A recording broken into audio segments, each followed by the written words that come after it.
Hello and welcome back to the second week of Making It Look Terrible webinar.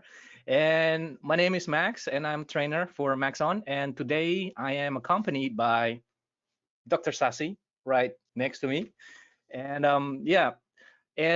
in this series of webinar, we will do something different compared to the other webinars because in this webinar, in this series, we want to simulate the real world workflow.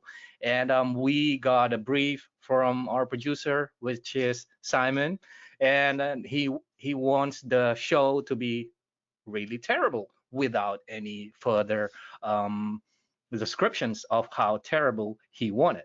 So we will focus our attentions in concentrating on distressing the image to add drama and to support the story. And we will use here and there Red Giant Universe to create the design. And before we move on and before Dr. Sasi introduce you about the core concept of the series, I want to do some housekeeping like normally. And I want to point you out to the YouTube recordings, the recordings of the previous webinars. They're all uploaded to YouTube. So if you missed the first couple of sessions, the first sessions of webinars of this series, or if you want to check out another webinar that hosted by Maxon Training Team, feel free to visit our YouTube channel. It's called Maxon Training Team, and all the webinars will be hosted there.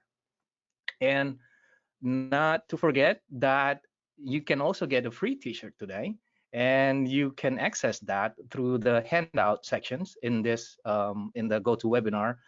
There's a handout sections and there's a PDF link.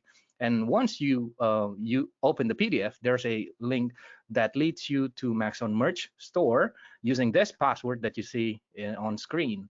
And you will be led into the shop, and you can choose one of these t-shirt to be yours. And using the code, you will not need to pay the full price. You just need to pay for the shipping cost, which is around about $4. And then also Dr. Sasi has also kindly provide us with a mind map of our journey, and he will explain it later. It also can be downloaded through the handout sections in the GoToWebinar panel. And if you are interested to test your knowledge and you want to do some certifications, you can do so by going to maxon.net/certifications. And there we have 3 types of certifications. 2 of them are Cinema 4D comprehensive and also a trainer certifications if you want to be a trainer. But if you want to just test your knowledge, you can use the elementary knowledge test, and it's a 50 randomly selected questions, and to pass the test or the certifications, you need the score of minimum 85%. So use it as a memory jogger. It's really fun. And last but not least, let me point you out to the future event hosted by Maxon.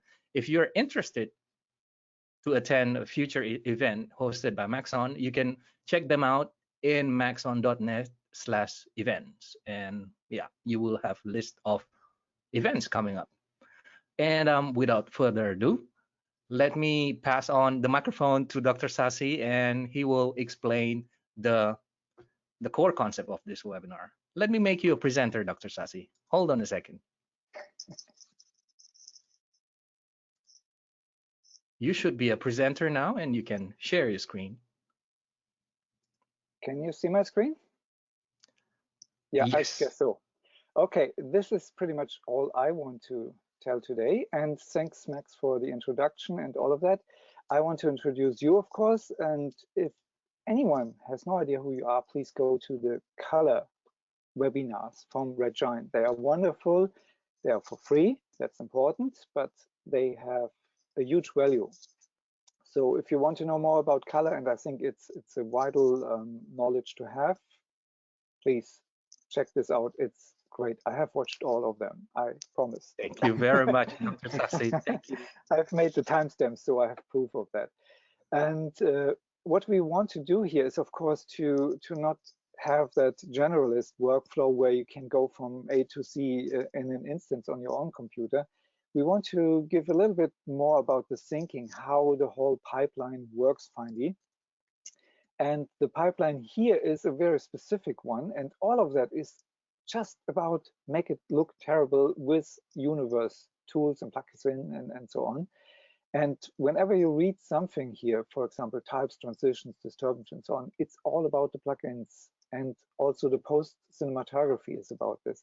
And I know we will not touch all of them, but I promise I will give a 20-page PDF out. Maybe it's more even when we are done with it.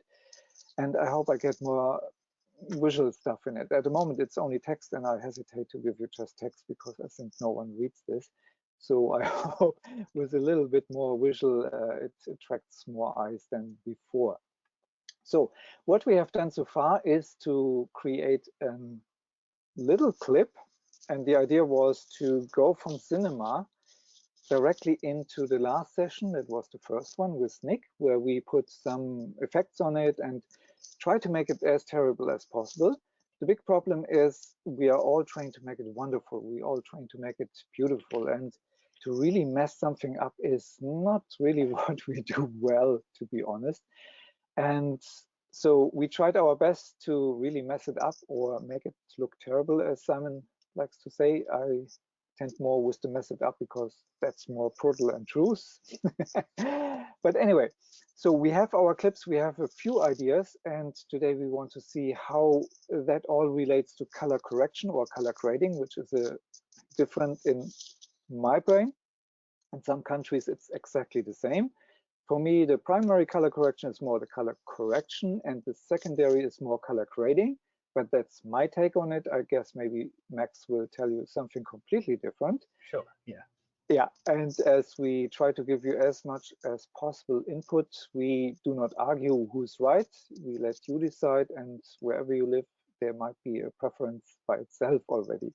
Yes. The same is true for this clip. And what I have done here, when you put effects on something, and I start this already, then you might see that something happens with you. And I don't know where your eyes are at the moment, if you can see the clip very well. It's a tiny little square, and it's placed pretty much always in the most boring parts of the whole footage. And it should show you just how much distractive visual effects can be, or just when you mess things up, when you do it in the wrong way or purposely in the wrong way, because wherever something moves, your eye will go. Wherever something changes, your eye will go. And that's part of the cinematography that is on the mind map, for example. So if you had at least 5 seconds on that little square, I think I got you already. And if you got 40 I got the whole time. My eyes was fixed on that square.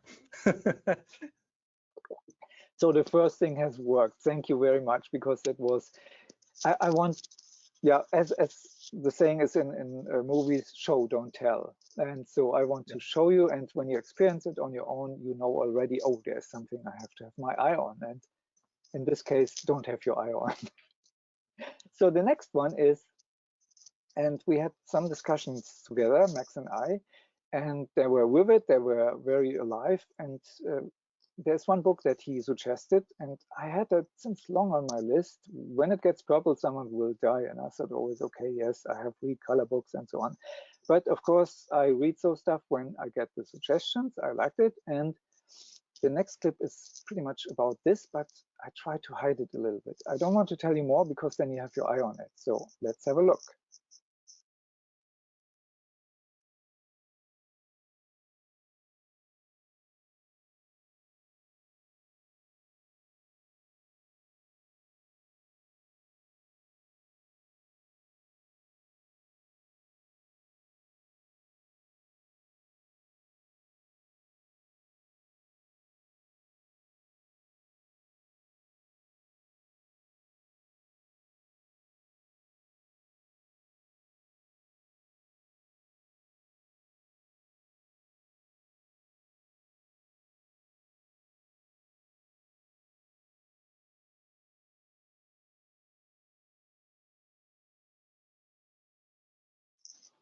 So I will not start it again, but I will stop here. And what I have done is to tint the darks and the brights in a tiny little different way. And I animated these colors also in a different way. So it's not just, it gets from one color to the next, to the next. And you might see now when I say it, that the light here was your distraction. Yes. And I changed the colors from red to green to bluish later on. As you can see here already, now it's more greenish. And then we go a little bit more into the blue again. And then we go into the purple, where someone might will die. And I don't know if everyone has really noticed that. And it's, of course, in 46 seconds, really hard to do all the colors. But in movies, the color changes often. And that's, of course, maybe borderline messing up stuff, but we want to express something. We want to show the audience there's something going on, and we all have an idea of what a specific color means to us. And in the last color session that Max had with this idea, every color has a cultural or personal relation, and you will read something maybe else in it. So you have to be careful when you just dump color on something. But that's very important. And why is it important? I have taken exactly the same clip, and I will not start it, the same clip, and blurred instantly the whole thing and put a square in the middle. And please keep your eyes on that square and always keep it on the square. I said it twice because that's the point. If you have, and I have to say it, if you have any seizures based on flashes, or maybe you have even the suspicion that you could have a seizure based on flashes, please don't look for 46 seconds. It's a little bit flashy, so be careful. And stay on the gray, stay on the gray. Can you see how it changes? Yes. And it's exactly the same gray. When you have the recording, you can maybe look through a little hole or so that you see only the gray, and the gray will be stable. But you can see now that even the borders, maybe when your eyes are sensitive enough, gets a little bit more colored. Yes, they are. Isn't that interesting? And it's that is really interesting. And that is what you're doing when you color tint or color correct things. You change not only the whole experience, you might change also elements that come later on top of that. And I think that's very important to understand for continuity, because when you are in a studio, you want to have that the pale blue electrify effect will show up. And when you go in front of a blue sky, the effect will be vanished. Yes. So you have to think about it. That effect should be better on an orange sunset. So the blue stands out. Exactly. Wow. How to combine those things. So, and I know sound is not working in the recording. I will replace all these clips because I see they stutter a little bit. But here is another one.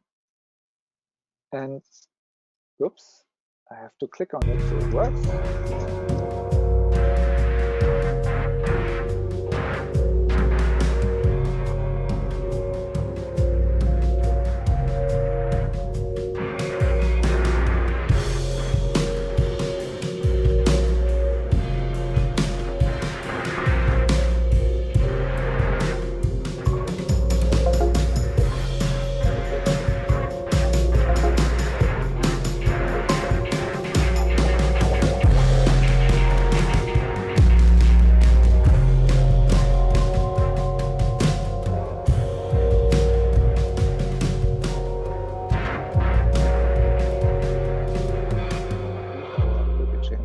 And you can see that the noise on the end is really, really heavy. And that gave me the idea to make one clip where I think it's maybe too obvious, hence the name obvious. But I take the same one where I had that color cycle and just dumped really heavy noise on it. And now that you know that I changed the color, try to find the color.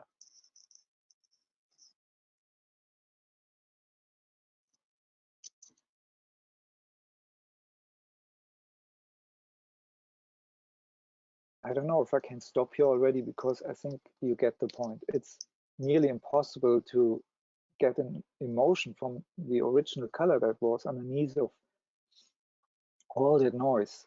So, and that is what we are doing when we make things horrible or ugly or terrible.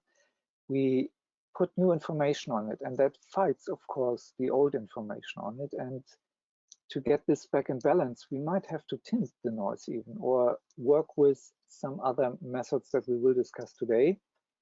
And I stop here, should stop, yeah, and go away. So that gives me the next clip, and it's more to entertain you.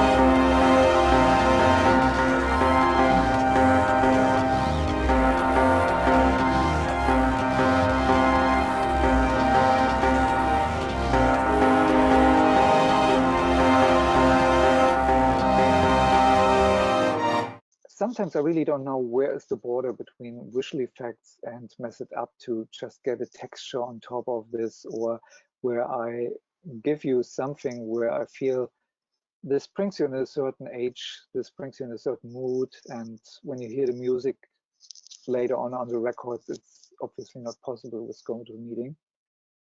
Then you will feel already there's a difference between all these clips, or all among these clips.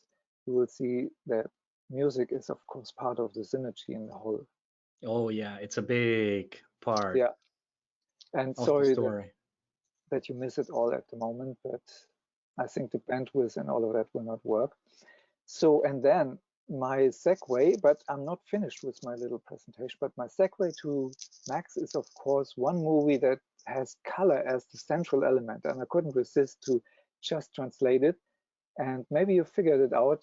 PV is the short for it, and I'll show you that.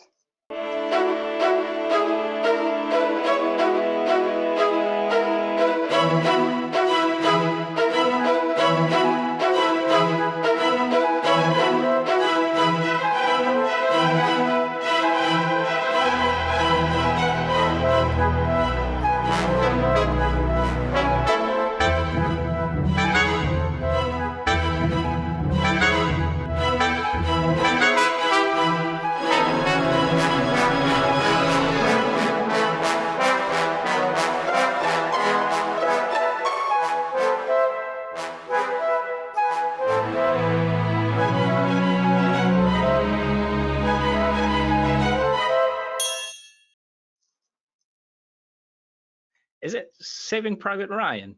No. PV? PV. No, you got me there. I don't know. It's black and white, and something brings color into the world. That's already a big hint. And of course, I ordered the Blu-ray yesterday because I had only the DVD, and I wanted to see the making of. Yeah. And what so, movie is it? You got me curious. Pleasantville. Ah. And I wanted to have the making of from the Blu-ray, and the idea was they put green screen makeup on the skin. I think talking about that, if you remember also, if some of you are watching WandaVisions and Disney Plus, there's like this 50s moment where everything was soft and black and white, and then at some point, no, it moved to 60s first, and then when it changed to 70s, there's a moment where it changed, like the color and everything. That was like, wow, it's like, wow, really great. Yeah, and I put Area 51 in these tiny little blue because the faces on my copy that I have here are all a little bit in the bluish area. They are not black and white. And the problem that they had making it on film was they couldn't color time it, because in the moment you color time the color, you change the balance for the black and white, and the black and white went to sepia or to something else. Very interesting. And I thought that was one of the better segues. another one is how to get files from A to B. And I recorded this second clip for Max, because what I have done here, I know he loves DaVinci, and it's pretty much one of the core tools to color correct. And it is now combined with Fusion, of course. And since Blackmagic Design has both applications, they merge it just together. And so I can compose here everything and composite everything. And then all of that can go into the clips just, and you can color correct it. There might be some hiccups sometimes with plugins or with linking files, but the beauty of that is, of course, it's one part of making it easier for us to mess things up finally. And I go here just quickly through it so you see some options. And I have used here, of course, from Universe chromatic aberration and the VHS effects to make these pictures happen.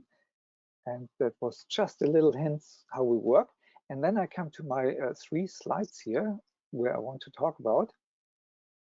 So the idea that I had here was to go a little bit more into the idea, where do we start color correcting? And Max and I had a discussion about this, because there was, from one contributor of the whole series, the idea, hey, we could just send the backplates to Max, he color corrects it in the way we want, and then he sends it back and we do our stuff. And normally all my color training that I had at FX PhD on, so was normally you do your stuff in the compositing and you render stuff out, you adapt the initial color correction, the primary, to all of that, and then you send it after all these effects are done to the colorist. And there was some notion, no, we could do it also differently. And I had really to think about, has something changed? Because based on the democratizing of the whole tools, that even the producers, the directors start now color correcting because they found the on button for the computer and so on. Sorry for that little sarcasm, but the quality goes down when everyone does everything, of course. And so I was thinking, who does it really? So I checked out the VES manual, and it's there pretty much, you do your visual effects and then it goes to the colorist. But the colorist is from the start in it. As you can see, I put them here in the decision team before even a foot of film is shot or anything else. And then we start shooting, we remove the lens distortion, which is part of the whole process where you can't just move things around. Then you track it, you put maybe the log if you had one, or the LUT that you have created in the early discussion, and put a primary on it.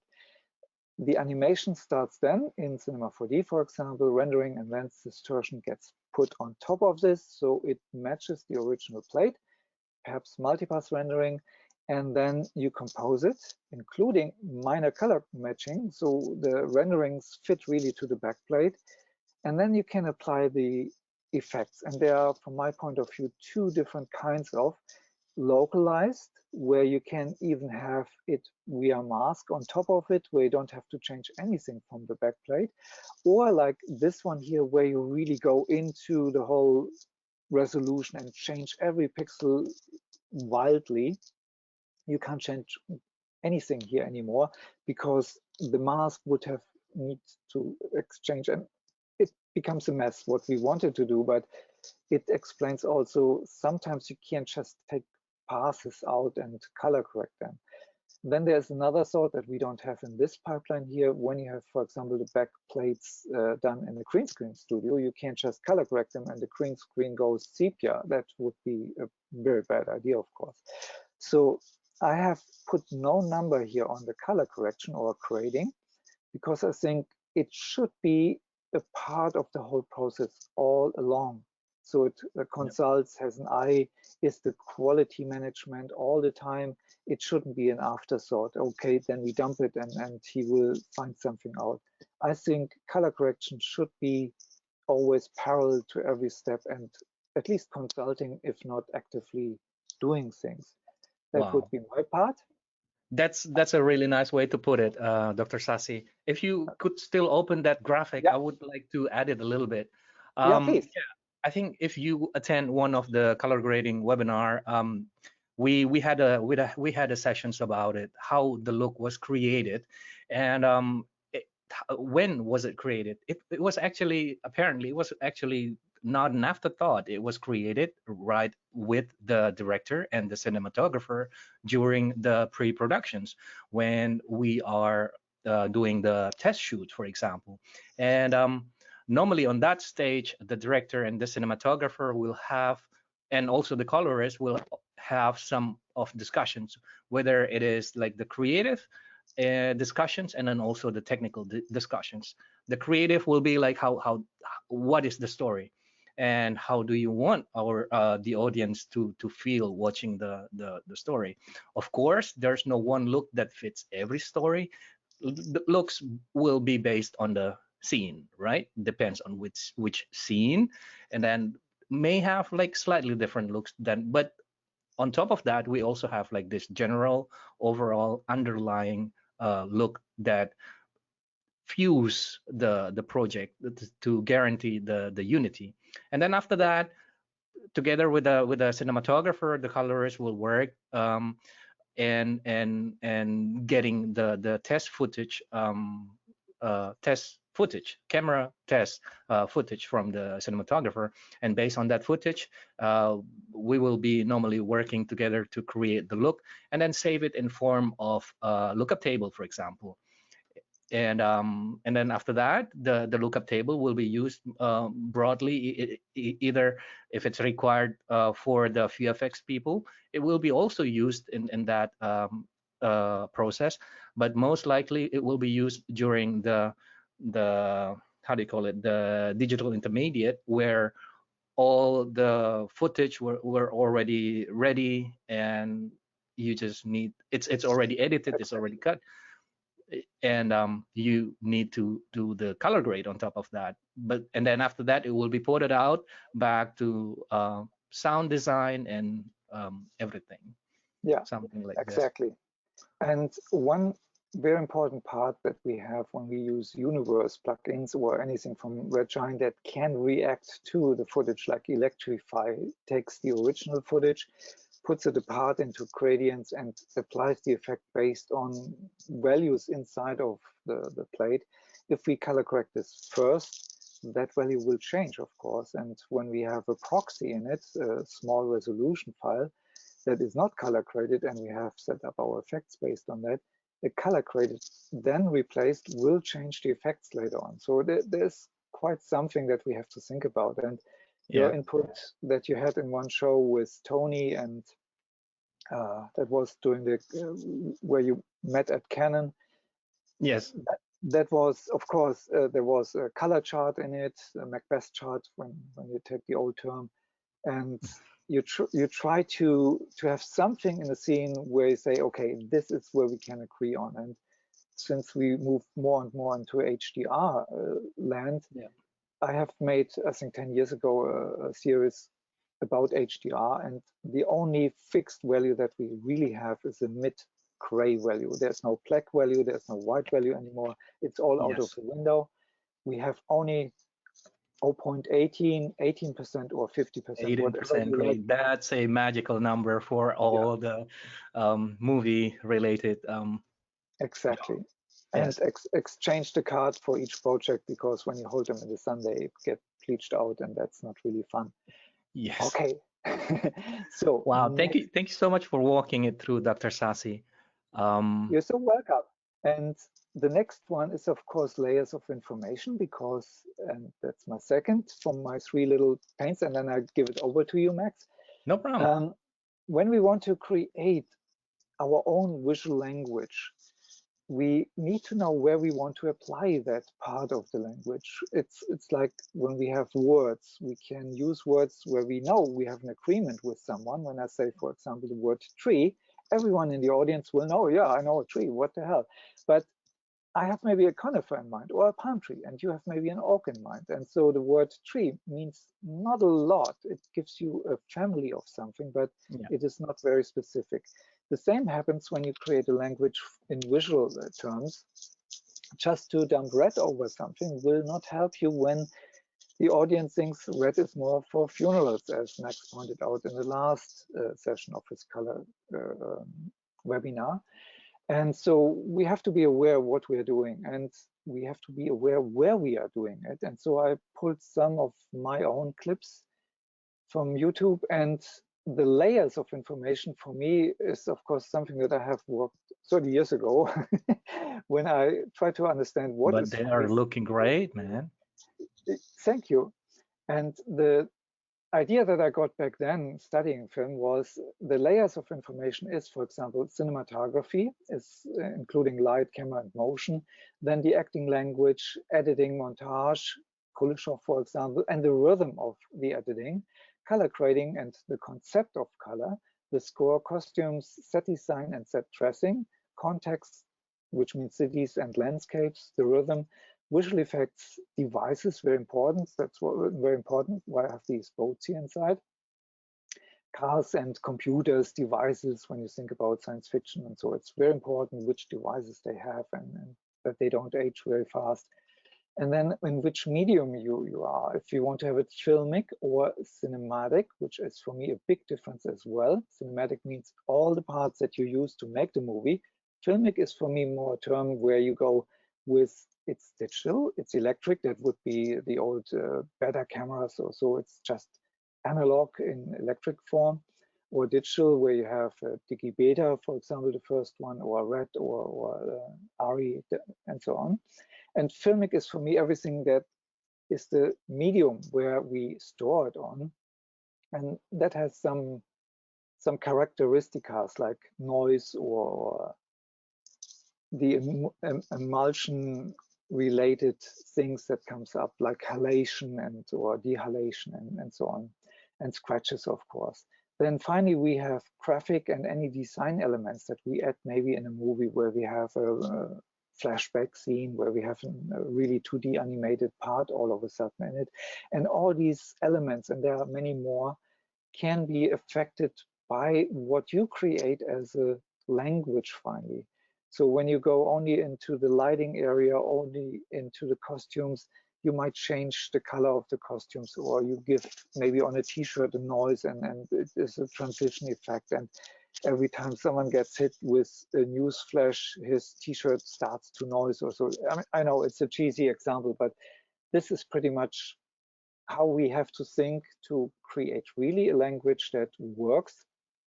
And as pointed out many times, cultural or age-based or time-based things are very important to integrate in the whole idea of it. And that brings me to the last and very short one, and then I can give it already to Max. I couldn't find my Itten color wheel, so I built it just quickly one in Cinema 4D. And the idea is that we have— This is, by the way, such a fantastic book. I think the audience really need to be aware of the book. And it has so many things that are not in the book, which I had the pleasure to understand over the years, because I got this from my first professor when I studied architecture back in the 80s. And what I have understood is, of course, first what is in the book, the complementary contrast or simultaneous contrast, the 7 different contrasts of hue, of brightness, of color, saturation, and so on. You have to read it. It's the must-have for everyone who wants to do anything with art. And you have here, for example, yellow, and the complementary contrast would be then the violet here, not the purple, not the bluish violet. And these 2 colors in the same scene create a synergy, to express it with modern terms more. And so you can go always to the opposite side and you find the 2 values that really gives you the most bang for the buck. That's why orange and teal work so well in some movies. And the idea that I want to give you for creating your own visual language is, of course, this doesn't only apply for color. That applies also for motion, for contrast, for— you have noise in one scene and then the next scene has no noise. So there's a complementary contrast in it. That means if you had a really messed up scene before, the next scene will look clean. It's like with lenses, when there's a lot of depth of field in it, or bokeh to be precise, then the little parts that are sharp look sharper based on all the blurriness. So the lens shows up more sharp, but it isn't when you compare it with a really sharp lens. And so when you go with even triangles here to have harmonies in it, or even squares, then you understand how you can tweak your own language, not only in color, but also in all the elements that you have. And this is, I think, enough on my part. I have talked way too much, and I want to give you, of course, Max's practical stuff here. And stuff is not derogatory. I love his work, and I hope he will show off as much as he can. Thank you so much, Dr. Sassi, for the kind words. You make me blush online. I hope so. Yeah.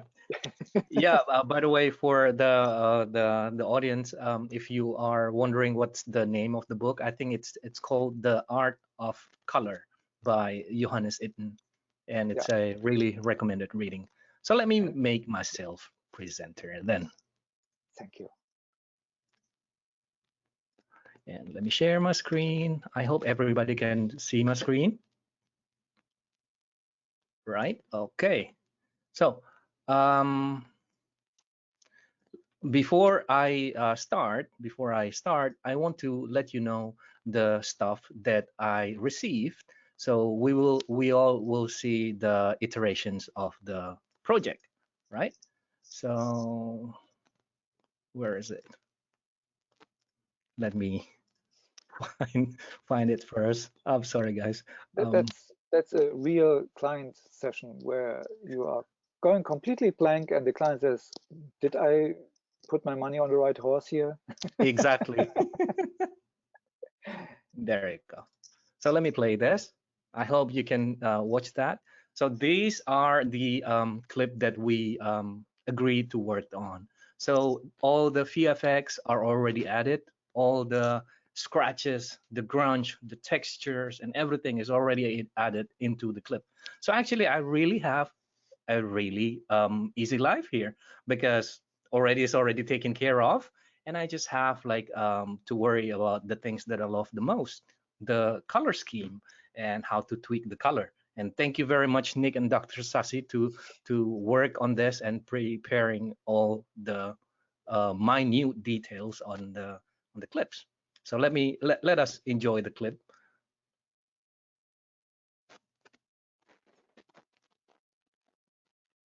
And it's so easy to work with Universe, because there are so many parameters, and in the moment you understand even the glitch plugin, how much color there is and how you can maybe harvest it. Put the compression to 100, and then you can apply it even to black solid in After Effects, for example, and you can just harvest all of that, and you can play it, you can tint it, and it's fantastic. Yeah, awesome. So yeah, I have brought the clip into Resolve, and I don't think I need to show you guys how to bring that, because it's already covered in all other webinar. It's relatively very simple to bring that. And I am in the color page. Before we want to work on, let me walk you through about the understanding. Let me give you an understanding about the color grading process, the one that we are doing at the moment. I think if you read, we are living on a day and age which everything is already like pretty much prepared for us. We're really lucky. And then the modern color grading, the one that we are doing it today, it's actually the combinations of two different process. It's originated from two different process, like a marriage of two different process, to put it in a correct term. So it's originated from one, the color timing that the lab scientists normally done on top of the film. So color timing is a process of development of the film. So after shooting the film negative is being developed into some intermediate film. And then on top of that, we will do the color timing. And then after that, it will be reprinted into the film print to be delivered in the cinema for premiere, right?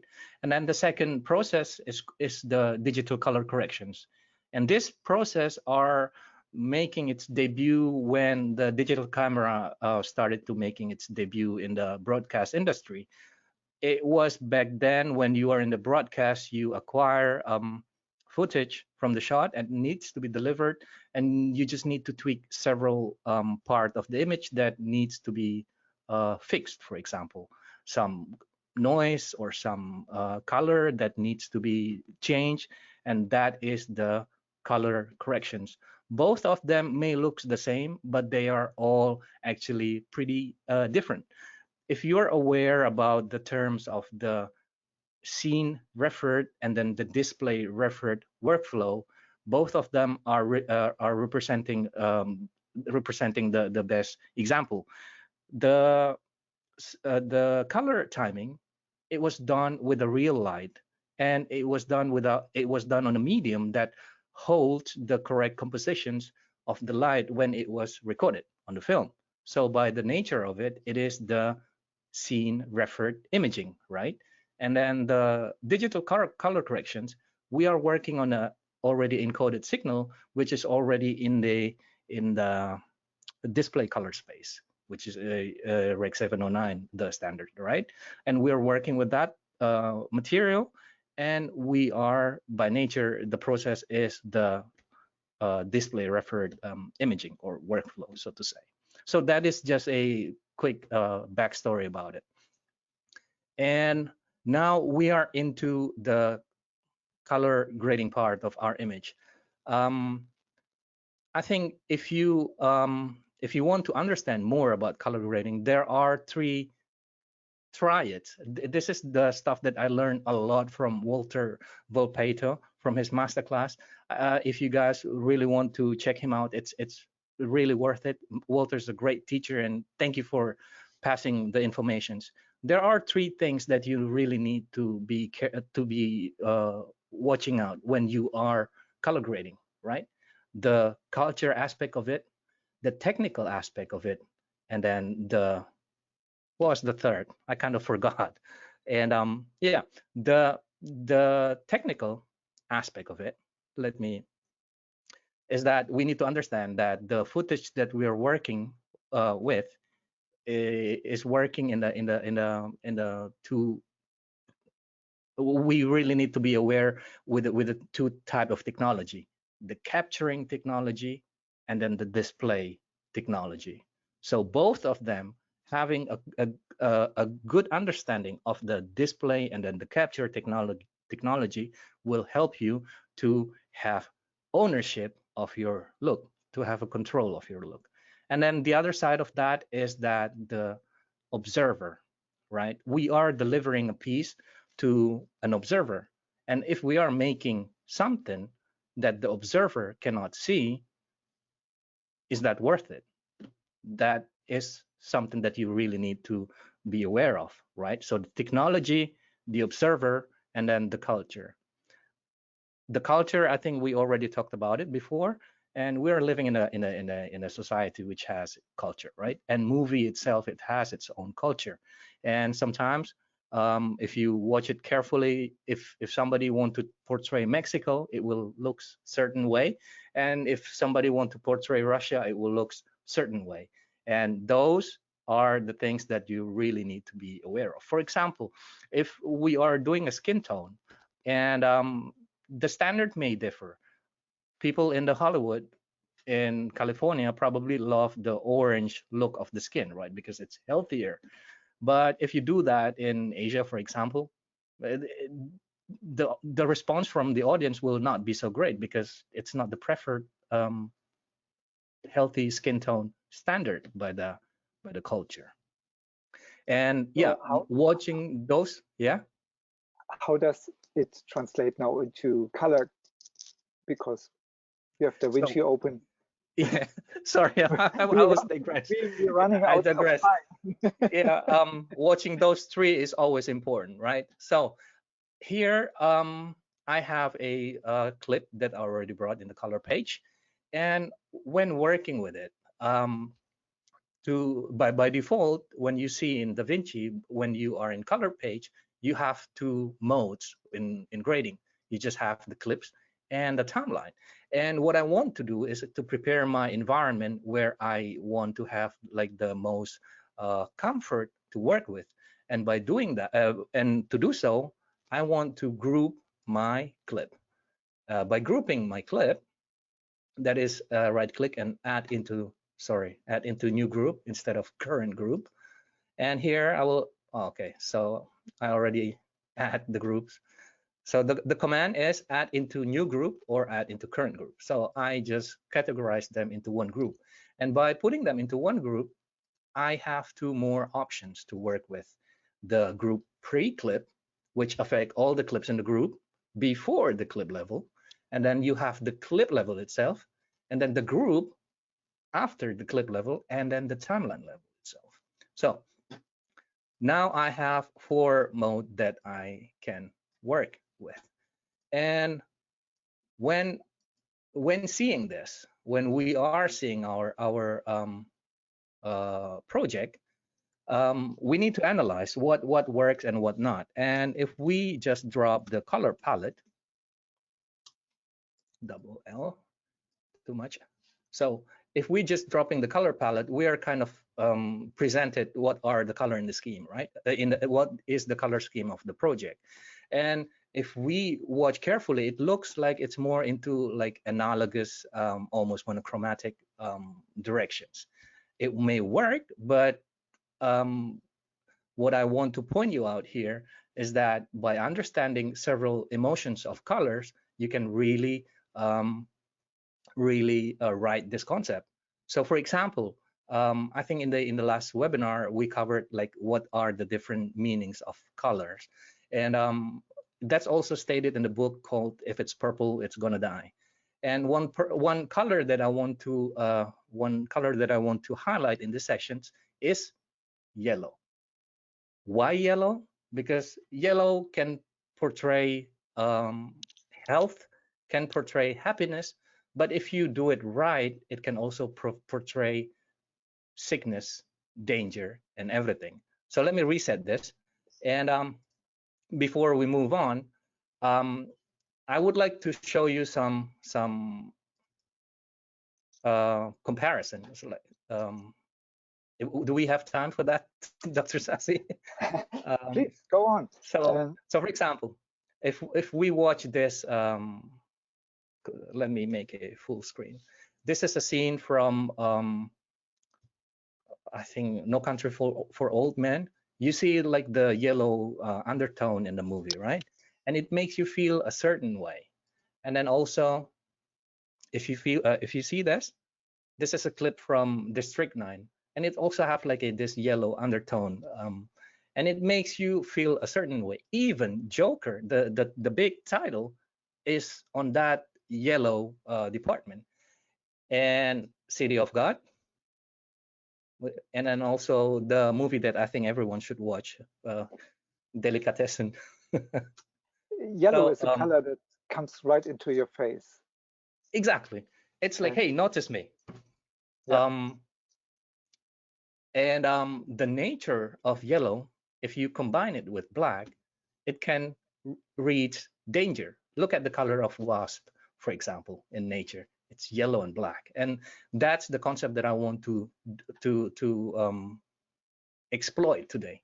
And to do so, what I want to do is that I want to prepare my environment, right? I already clipped them, and I have a Rec 709 clip, and I want to transform the Rec 709 clip into a clip into the how do you call it, into a clip that I comfortable to work with. And in this case, I just want to transform the Rec 709 clip into Arri Loxy working space, because I work a lot in Arri Loxy space, and it's the most convenient way to work for me.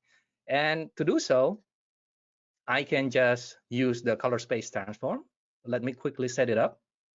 And the input should be Rec 709, Gamma 2.4. Bear with me, guys.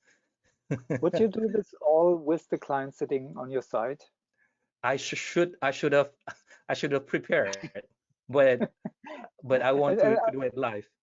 I hope I'm not mean here, but just because someone will maybe have the chance to have a client sitting and he has already on his third SFC, and and he gets impatient and said, okay, I don't care about 709 Rec 2020. I want color, I want emotion, I want to I mess it should up. prepare it. But So what I want to do here, I am setting up my working space. And what I want to do is that I want to develop my clip into a film framework, right?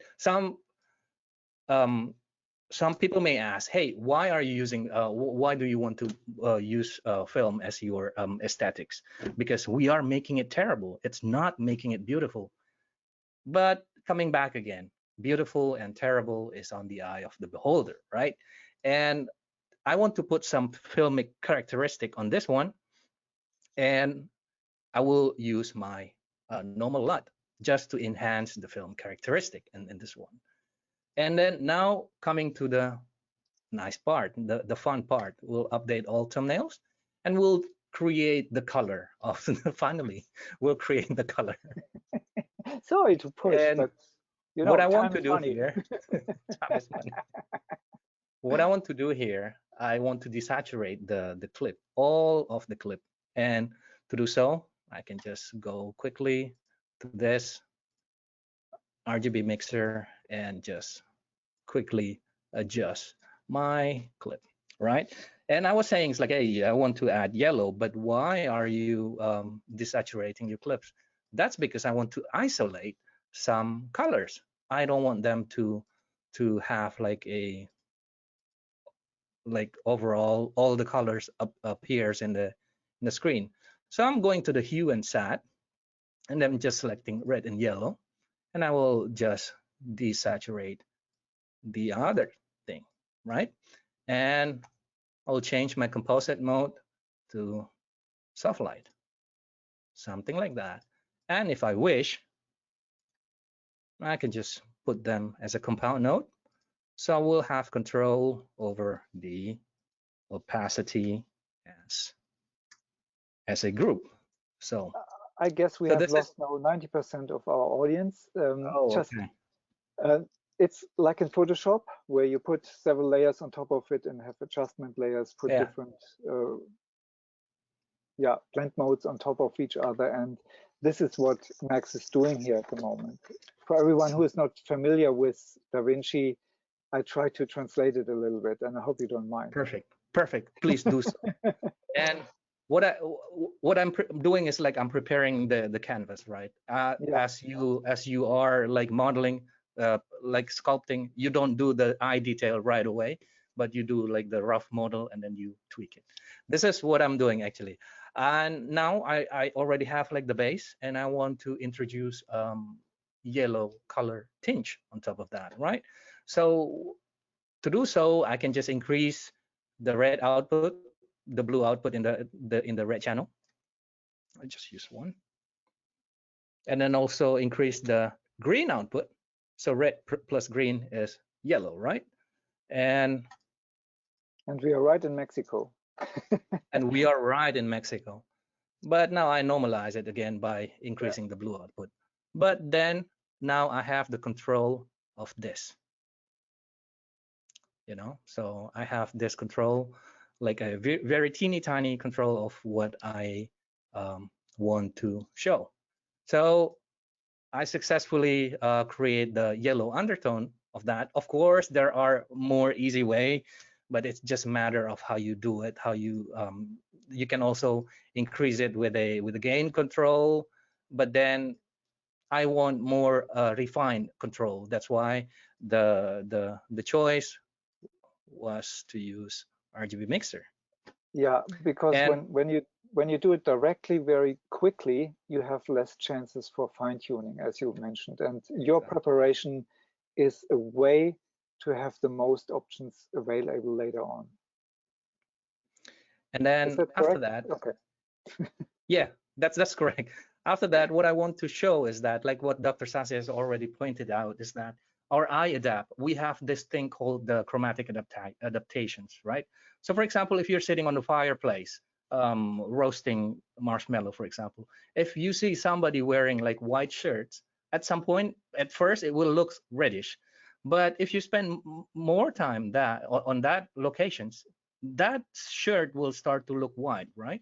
So that's the nature of our eyes. Our eyes adjust. And as what he said previously, that to have a to for a color to be able to be noticed, there's supposed to be the complementary on top of it. So without we are adjust if we're watching this in a dark room, at some point our eyes adjust and it's like, oh, that's not yellow anymore. It's neutral, but it's feel a little bit warm. And So we have what a I'm gonna memory.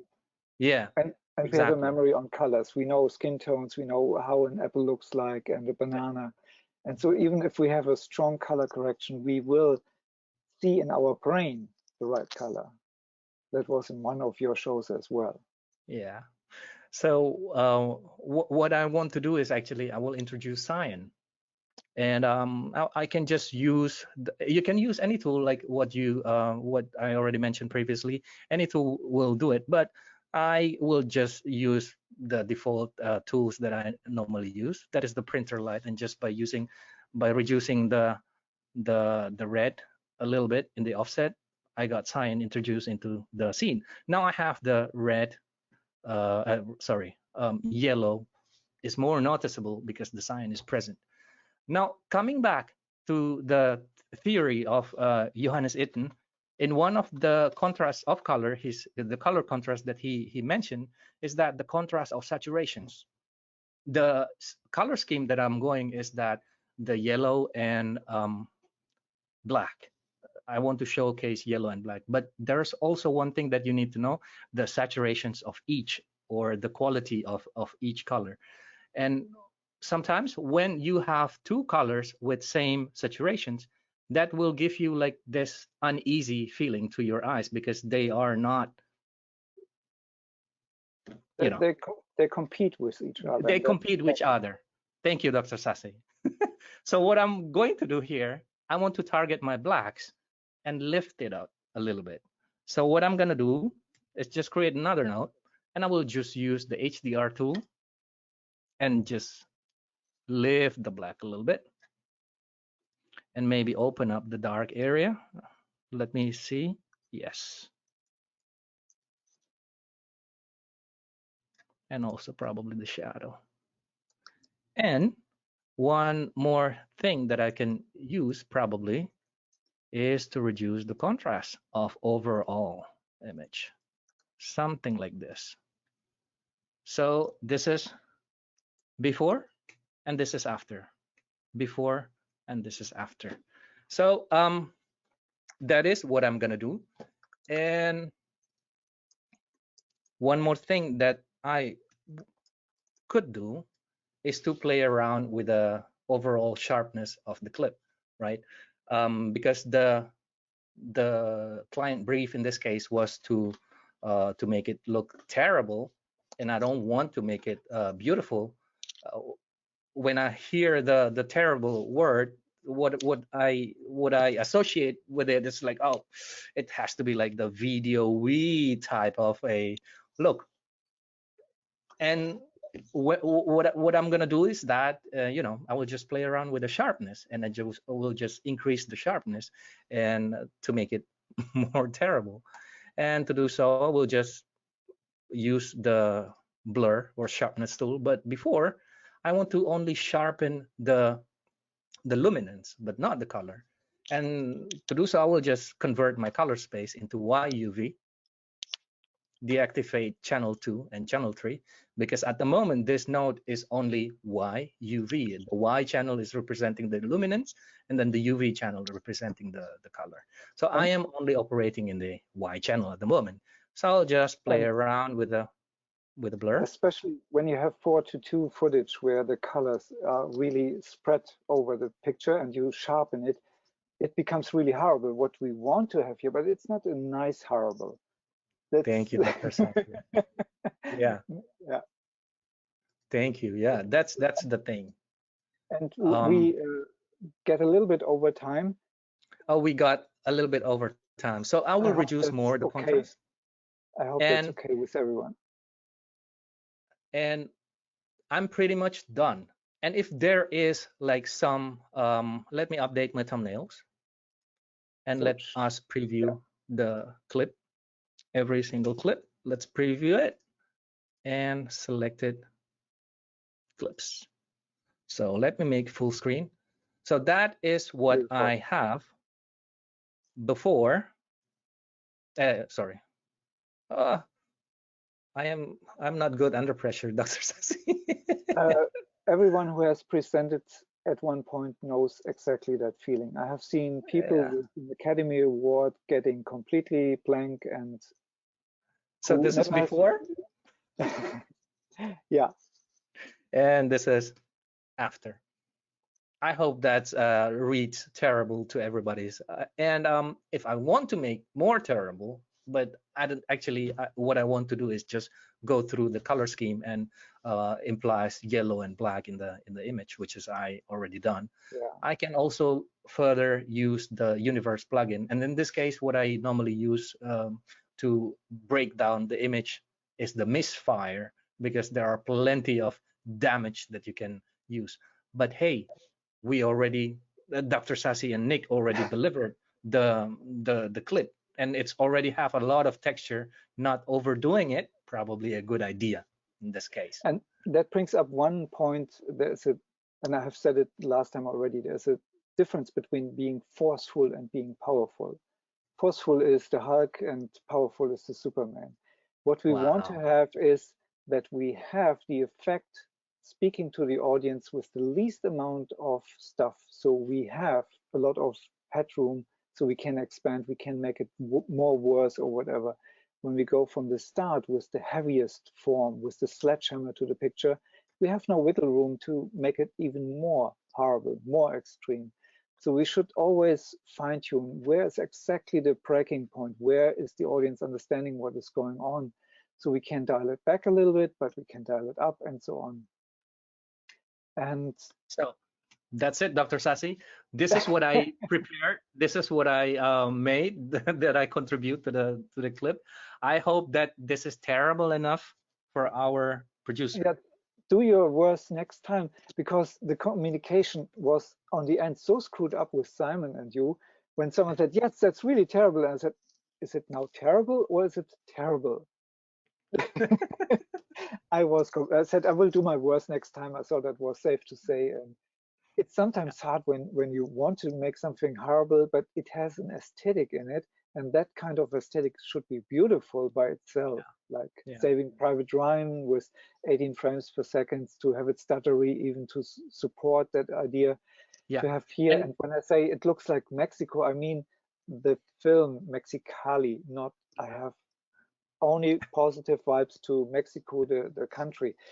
I don't mean it in any way derogatory. I hope that came across in the right way. We are all more sensitive than in the 50s now, right? Yes. Speaking of Pleasantville again. And in Pleasantville, the first scene, you see the TV show Pleasantville on a TV screen, which is an effect that Universe can deliver. And it's super over sharp. The typically rookie problem that everyone has, dumping sharpness on the whole picture. If it is 100 miles away and in haze, it becomes sharpening. Normally you search what is important to you, you sharpen it and leave the rest alone because you don't want to have attention there. And this would be more sharpening. And one more thing, we are over time, I know, but in the DI, normally you would take out the noise first. You don't want to color grade the noise. Then you dump all the stuff on top of it, in this case, even more noise and grain, and then you color grade, maybe in this case. But it all depends, as I started to say, where is really the step where the colorist comes into the game predominantly and where he really finishes the thing. It's a process. We were also faced with options, just to share with the audience. We were also faced with different options. We also have the options to normalize the clips before it was composite in the VFX suite, And then also you can also color grade it and then deliver a color grade backplate. But apparently the options that we chose, like Dr. Sasi already explained in the beginning, is to do the baked everything, and then color grading come last. So it's always it depends type of answer. Absolutely. And I never would say this is the right way, because Yeah, yeah. then we come into one thing that I really hate is, oh, I know that feeling. In the moment you say, I know that, then everything stops. We always should Yes, say, yes. what if, in the moment we ask, what if we open the door for creativity, for a new language, and that would be my final word for today. And I leave you now for the outro to give some, And on ah, that final note, I want to point you out to the page. That is the front page of the Demystifying post productions, making it look terrible. And next week we will be joined by Harry Frank, right, Dr. Sasi, and he will cover a lot more. Than he will talk about the process behind a universe. He will reveal some secrets that what yeah. makes universe awesome. And And he will be the yep, technical director in our scheme of studio, because he is an inventor, he is an engineer from my point of view, he's an artist as well, of course. yeah. But in this show, he would be wearing the hat of the technical director who explains when to do what. And I hope we gain a lot of insight from him. I said already my And last word and I'm talking. Okay, here you go. and if you want to check out the recordings, it will be uploaded to YouTube. It's called the Maxon Training Team. And t-shirt. Don't forget to get your free t-shirt. The handout is in the go to webinar panel, and you can use the code to check out for the free t-shirt.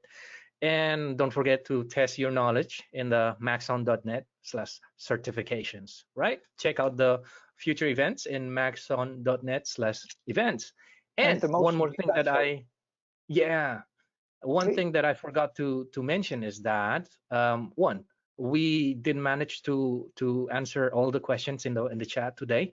So if you want your question answered, please reach out to us in training@maxon.net. We'll take a look into the questions if you have the workflow related questions asked today, and we'll take a look into the questions in training@maxon.net. And then also, don't forget, motion design show start tomorrow. So maybe we'll see you there as well. So it's been my pleasure. Thank you very much for showing up. And I really hope to see you all guys in the next week's sessions. It's been great. Dr. Sasi, I cannot thank you enough for preparing such a great clip. Thank you so much. Thank you for your contribution. It was fantastic. I loved it. I hope I do something. I hope it's terrible enough. I know you well enough, and if I would, yeah. Anyway, I'm happy that you were here. Let's put it that Thank way. you so much. The pleasure is mine. Thank you so much, everybody. Yeah. Take Bye. care. Stay safe. Bye bye.